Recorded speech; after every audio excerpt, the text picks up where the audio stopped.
आज आपण बनवणार आहोत पालक पनीरची भाजी। त्यासाठी लागणारे साहित्य: पालक, आलं, लसूण, हिरवी मिरची, चिरलेला कांदा व चिरलेला टोमॅटो। सगळ्यात पहिले पालक स्वच्छ धुवून घ्या व नंतर त्याला थोड्या वेळ शिजवून घ्या।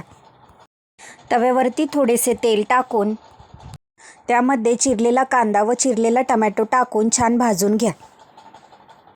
मिक्सरच्या भांड्यामध्ये हिरवी मिरची, आलं, लसूण, भाजलेला कांदा व टोमॅटो व शिजवलेले पालक टाकून त्याला मिक्सरमध्ये बारीक करून घ्या। नंतर पनीरचे अशा पद्धतीने बारीक काप तयार करा। तव्यावर थोडेसे तेल टाकून केलेले पनीरचे काप छान भाजून घ्या।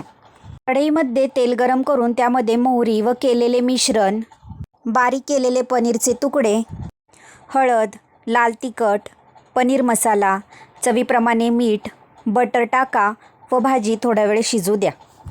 तर मग तयार आहे आपली पालक पनीरची भाजी।